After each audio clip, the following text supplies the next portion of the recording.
আদালতের নিষেধাজ্ঞা সত্ত্বেও চলচ্চিত্র শিল্পী সমিতির সদস্যদের শপথ গ্রহণের ব্যাপারটি মোটেও ঠিক হয়নি, এ মন্তব্য করেছেন এ নির্বাচনে আপিল বোর্ডের চেয়ারম্যান নাসিরউদ্দিন দিলু।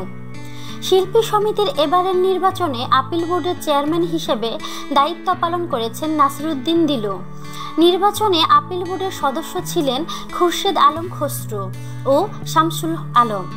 শপথ গ্রহণ অনুষ্ঠানে দুই সদস্য উপস্থিত থাকলেও চেয়ারম্যান নাসিরউদ্দিন দিলু ছিলেন না। দৃষ্টি আকর্ষণ করা হলে নাসিরউদ্দিন দিলু বলেন, এই নির্বাচনের ভোট গণনা নিয়ে প্রশ্ন উঠেছে। এর রেশ না কাটতেই বিজ্ঞ আদালত থেকে ক্ষমতা হস্তান্তরে নিষেধাজ্ঞাও এসেছে। এই অবস্থায় আমি প্রধান নির্বাচন কমিশনারের দায়িত্ব পালনকারী মন্তাজুর রহমান আকবরকে শপথ গ্রহণ অনুষ্ঠান করতে নিষেধ করি।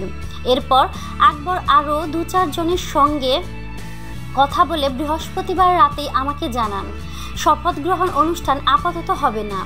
পরদিন বিকেল 4:30টার দিকে হঠাৎ শুনলাম শপথ গ্রহণ অনুষ্ঠান হচ্ছে। তখন আপনি কি করলেন জানতে চাইলে নাসিরউদ্দিন দিলু বলেন, বিকেলে জানার সঙ্গে সঙ্গে আমি আকবরকে ফোন করলাম, জিজ্ঞেস করলাম শপথ গ্রহণ অনুষ্ঠান নাকি হচ্ছে।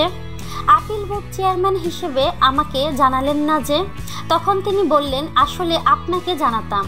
এরপর পাল্টা তাকে বললাম, 5টায় শপথ গ্রহণ আর এখন বাজে 4:30, তাহলে কখন জানাতেন? আর আমি আসতামই বা কখন? আপনি না থাকা সত্ত্বেও শপথ গ্রহণ অনুষ্ঠান হওয়াকে কিভাবে দেখছেন? এমন প্রশ্নে নাসিরউদ্দিন দিলু বলেন, এক কথায় বলবো, মোটেও ঠিক হয়নি। ভোট গণনা নিয়ে কথাবার্তার মধ্যে আবার তাড়াহুড়ো করে শপথ গ্রহণ অনুষ্ঠান এই নির্বাচনকে আরও প্রশ্নবিদ্ধ করবে। সবাই ভাববে আমরা পক্ষপাতিত্ব করছি। এত তাড়াহুড়ো করা দরকার ছিল না। সব জটিলতা কাটিয়ে শপথ গ্রহণ করানো উচিত ছিল। নাসিরউদ্দিন দিলুর বক্তব্যের বিষয়ে প্রধান নির্বাচন কমিশনার মন্তাজুর রহমান আকবরকে জিজ্ঞাসা করা হলে তিনি বলেন, এ বিষয়ে আপাতত খুব বেশি কিছু বলতে চায় না। তবে দিলু সাহেব সত্য বলছেন না। তিনি এখন মত পাল্টেছেন, তাই এমন কথা বলছেন। শিগগিরই এ মামলা নিষ্পত্তি হয়ে যাবে, এরপর সব সমাধান হবে। 5 মে অনুষ্ঠিত শিল্পী সমিতির এবারের নির্বাচনে সভাপতি প্রার্থী হিসেবে জয় পেয়েছেন মিশা সওদাগর আর সাধারণ সম্পাদক পদে জাহিদ খান। এবারের কমিটিতে নির্বাচিত সদস্যদের মধ্যে রয়েছেন রুজিনা, পপি, ফেরদৌস, পূর্ণিমা, ইমন, সাইমন, সুব্রত। শিল্পী সমিতির নির্বাচন নিয়ে গত বৃহস্পতিবার নিষেধাজ্ঞা জারি করেন আদালত।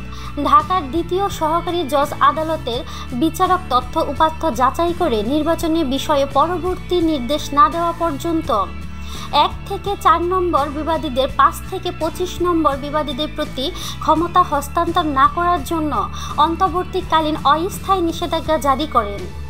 1 থেকে 4 নম্বর বিবাদীদের মধ্যে আছেন নির্বাচন কমিশনার মন্তাজুর রহমান আকবর, এফডিসির ব্যবস্থাপনা পরিচালক তপন কুমার ঘোষ, আপিল বোর্ডের চেয়ারম্যান নাসিরউদ্দিন দিলু ও চলচ্চিত্র শিল্পী সমিতির সভাপতি শাকিব খান। আর 5 থেকে 25 নম্বর বিবাদীদের মধ্যে আছেন মিশা সওদাগর, জাহিদ খান সহ এবারের নির্বাচনে বিজয়ী অন্য সদস্যরা। তো প্রিয় বন্ধুরা, আপনাদের কি মতামত তা কমেন্টের মাধ্যমে আমাদেরকে জানিয়ে দিন। আর অবশ্যই আমাদেরকে লাইক, কমেন্ট, শেয়ার এবং সাবস্ক্রাইব করতে ভুলবেন না।